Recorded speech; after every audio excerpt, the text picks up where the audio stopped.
En primaria fue muy importante mi educación porque la profesora me educó muy bien en principios morales, cívicos y los principios de lectura. Y a través de sus pensamientos, de sus charlas, de sus clases, me interesó mucho la historia, porque la historia la contaba ella de una manera muy especial, parecía un cuento.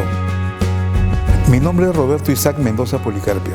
Nací en mi casa en Lince el 26 de agosto de 1958. Antiguamente pues se nacía en las casas. Estudié primaria en la Escuela Primera de Varones número 5740 en Lince, al costado de la parroquia, frente al Parque Pero Ruiz Gallo. Y pasé a estudiar a la Gran Unidad Escolar Alfonso Ugarte en San Isidro. Me apasioné mucho por la historia desde pequeño, porque también era la historia práctica.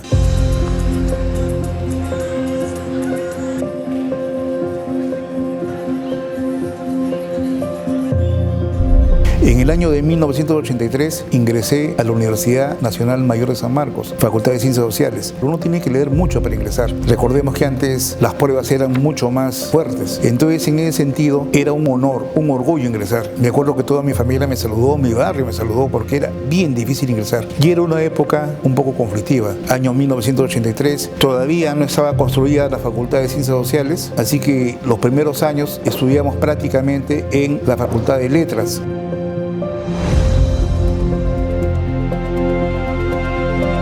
No teníamos dinero, tomamos el carro de la universidad, que le decíamos el burro. ¿Por qué el burro? Porque cargaba pues a todititos. Recuerdo que los chicos y chicas se metían hasta por las ventanas para agarrar un sitio.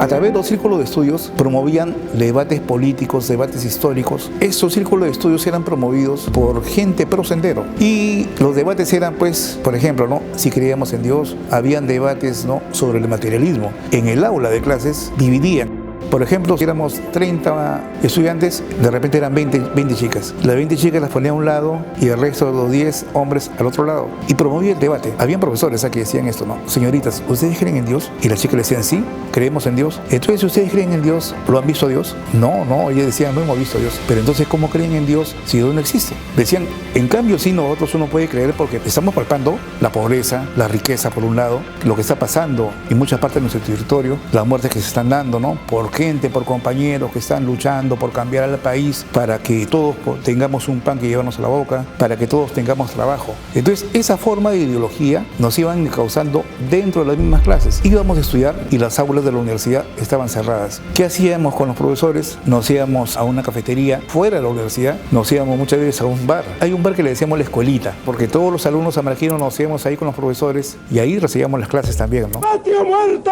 ¡Venceremos!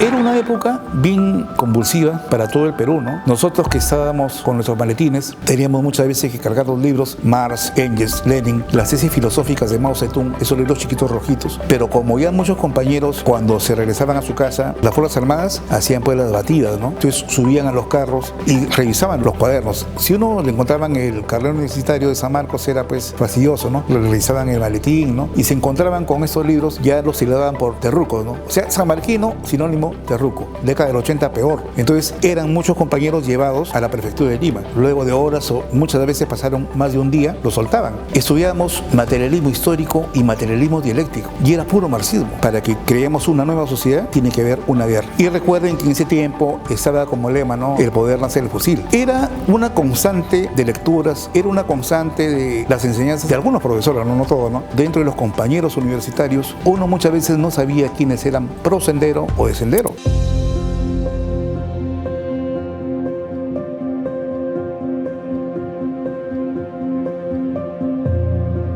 Muchas veces estábamos reunidos así entre amigos y uno que otro salía y se iba a correr en San Marcos. Se iba a correr en el estadio, se iba a dar vueltas y se preparaba físicamente. Porque se decían esas cosas, no, lo que pasa es que se está preparando porque él va a entrar a la lucha armada. Y estos chicos, por supuesto que iban jalando a otros chicos. Y muchos de mis compañeros estuvieron metidos pues en acciones terroristas. Muchos de ellos murieron en acciones terroristas. Muchos se volvieron, propagandizaban a Sendero con volantes. Muchas veces en plena clase o en cambio de horario de profesores, ya gente de Sendero en sí, encapuchada, y explicaban o decían, por ejemplo, que habían iniciado la lucha armada porque tenían que cambiar el sistema, y ante esto es que tenían que pedir colaboración a los estudiantes porque ellos estaban en una lucha. No sabíamos quiénes eran porque entraban con pasamontañas, entraban muchos de ellos enseñando el arma, muchos estudiantes por miedo daban de su bolsillo y muchos se quedaban sin pasaje, ¿no? O sea, cosas así. Yo recuerdo mucho un día que estábamos en clase y de un momento a otro prácticamente tumbaron la puerta, entraron con pasamontañas, comenzaron a hablar que en la sierra había habido un enfrentamiento de los compañeros con las fuerzas represivas, ¿no? Y que habían habido muertos, ¿no? Y que se estaba en una guerra popular, y por esa guerra popular nosotros teníamos que dar dinero para que apoyemos esa guerra popular. Y yo recuerdo que un dirigente estudiantil de mi salón salió y le contestó al senderista y le dijo: compañero, pero si estamos en una guerra, ¿de qué se quejan? Si en una guerra siempre hay muertos. O sea, yo no entiendo su ideología, ¿no? Ustedes dicen que estamos en una guerra, entonces tiene que haber muertos. Ellos pues se retiraron, me acuerdo que los profesores mismos, ¿no? Daban algo de dinero, ¿no? Cuando vi ese pasaje, los estudiantes salían a protestar, pero una cosa es una protesta normal, pacífica, pero ellos creaban formas de enfrentamiento contra la policía. Por ejemplo, se tapaban la cara, salían con guaracas, con piedras, y era por líneas. Salía una línea, otra línea, y atacaban a la policía, atacaban a los carros, se quemaban llantas. Y había gente que denunciaba eso, estudiantes que denunciaban eso, y salían sus nombres en las pizarras, como que eran traidores a la causa popular, a la causa nacional. Entonces ellos sacaban pizarras y decían, ¿no? El partido tiene 1000 ojos, rodarán cabezas. Esa era una amenaza que se hacía en la pizarra de ellos. Era más la forma de que impere el miedo en la universidad. Uno sabía quién era de Sendero, pero ellos rehuían el debate, porque realmente San Marcos, la formación en la década del 80, la ideología universitaria estaba preparada para hacer frente a ellos, a los senderistas.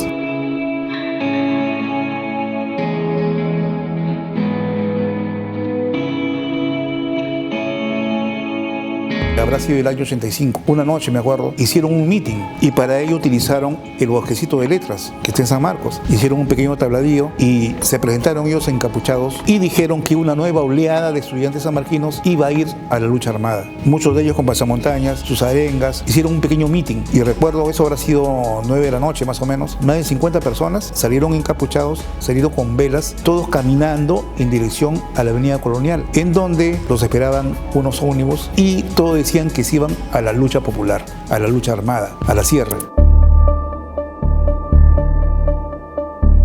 Una provisión, lo normal son 5 años, pero debido a esta época asiaga, los estudiantes la terminamos en 7, 8 años, muchos en 10 años y muchos tenían que abandonar los estudios. Recordemos que también estaban los estudiantes eternos, los que vivían en las viviendas universitarias. Habían estudiantes que vivían ahí 10, 15 años y eran dirigentes de Sendero. Era una situación bien difícil, pero la provisión realmente, los que querían terminar, muchos no podían. En 5 años no se podía hacer la carrera. 8 años, 9 años, 10 años y muchos no terminaban. No se podía, no se podía.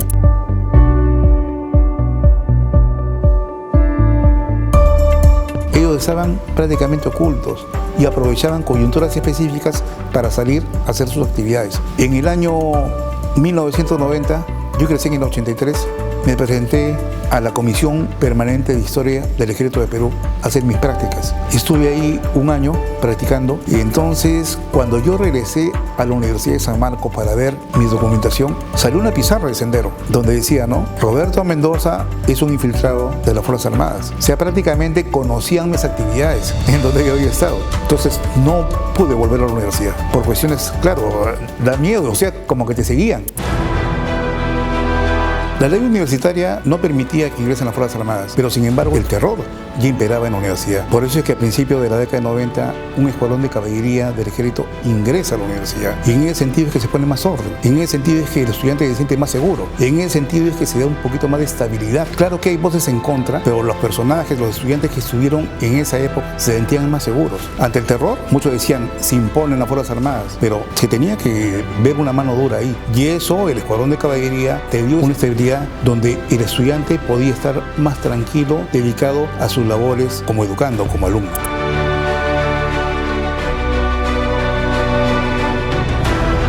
Mi combate contra la subversión, contra el sendero, contra las teorías ideológicas que van contra la democracia, las hago a través de la historia. Para mí la historia es una pasión, no solo es una profesión, es una pasión. Entonces, si conocemos nuestros traumas, nuestros errores, es que podemos ver un futuro promisor. Y esto debemos enseñarlos a nuestros hijos, a nuestros amigos, porque hay muchos chicos que actualmente no saben lo que pasamos en la década del 80, 90, ¿no? Entonces, es importante esto recordarlo, porque realmente fue una etapa que uno vivió, una etapa de miedo, de terror, de incertidumbre. Realmente daba miedo caminar por las calles, los cochebombas.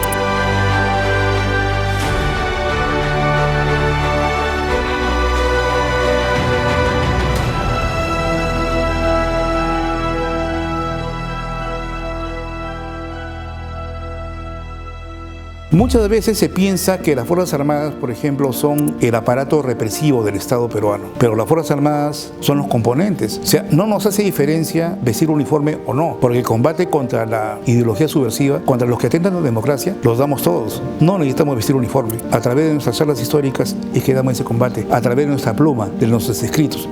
El Ejército de Perú creó una comisión dentro de la Comisión Permanente de Historia para investigar esta etapa del terrorismo y la labor que desempeñó el Ejército en esta época. Y escribimos un libro llamado En honor a la verdad, luego de varios años de investigación. Es un libro que hicimos en base a testimonios de soldados, testimonios de sobrevivientes de esta etapa, en base a documentación oficial. Es un trabajo muy importante de investigación. Inclusive recuerdo que yo fui a trabajar un tiempo en la Comisión de la Verdad para ver sus archivos. Y muchos de sus archivos no iban de acuerdo a diferentes informaciones que empezamos a ver y a rescatar. En ese sentido, se hizo un trabajo conjunto, multidisciplinario. Habíamos historiadores, sociólogos, periodistas, ¿no? Militares. Y era importante rescatar lo que el soldado peruano hizo. No necesariamente, como les digo, ¿no? Es combatir a la subversión con las armas, porque se combatió ideológicamente, políticamente, económicamente, pero también con la pluma, con nuestras ideas, con nuestros debates que dimos. En ese sentido es que publicamos este libro llamado En honor a la verdad, donde se contaron vivencias de soldados, de oficiales. Narramos parte de la Operación Chavín de Huántar, que es una de las más exitosas del mundo.